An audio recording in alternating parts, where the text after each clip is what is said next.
Welcome back to East and West Shared Stories, where timeless wisdom from both hemispheres comes together to help you live a life of balance, beauty, and meaning. If this is your first time here, we're honored to have you. Please like this video, subscribe, and turn on notifications so you never miss a story that might just shift the way you see the world. What if folding your clothes could bring you peace? What if organizing a drawer could help you let go of guilt, anxiety, or even grief? To many in the West, tidying is a dreaded task, a chore on a to-do list. But in Japan, and through the teachings of Marie Kondo, tidying becomes an act of mindfulness, gratitude, and emotional clarity. It becomes a way to align your outer world with your inner one. This is the psychology behind Japanese tidying. And today, we unfold its quiet power. Let's begin with a scene. You walk into a room that's cluttered. Clothes piled on a chair, boxes under the bed, drawers barely closing. You feel tension, even if you don't realize it. Because clutter whispers constantly. It says, "You haven't dealt with this." It says, "You're behind." It says, "You're not in control." But then, you tidy. Not quickly. Not while rushing. You fold one shirt. You run your hand gently across the fabric. You thank it for serving you, and you place it neatly where it belongs. You do this again, and something inside you shifts. Your breath slows. Your mind clears. You are here, present, peaceful. This is not just cleaning. This is therapy. Marie Kondo's method, known as the KonMari Method, is more than technique. It's philosophy. It teaches us to ask, does this spark joy? And not just about clothes, but about everything.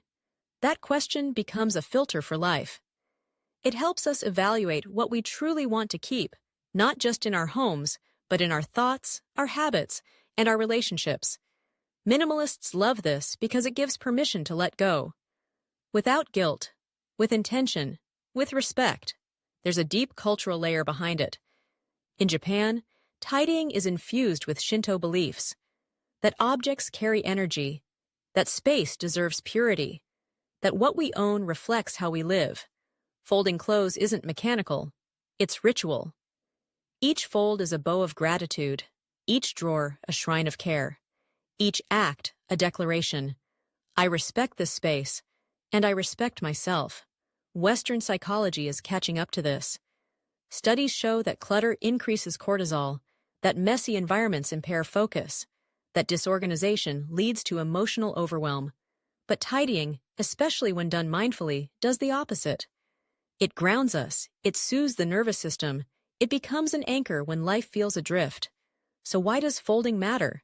Because it's intentional motion. It forces us to slow down. It reconnects our hands with our attention. It shifts our brains from scattered to centered. And folding, unlike stuffing or hanging, gives shape to the shapeless. It transforms fabric into form. It brings dignity to even the smallest things. That act trains us to bring order to our inner chaos. Gently, repeatedly, respectfully. And what about the joy? Why spark joy? Because joy is not frivolous. It's guidance. When we choose joy, we choose alignment. We choose presence. We choose energy that uplifts, not drains. You begin to notice it in more than clothes.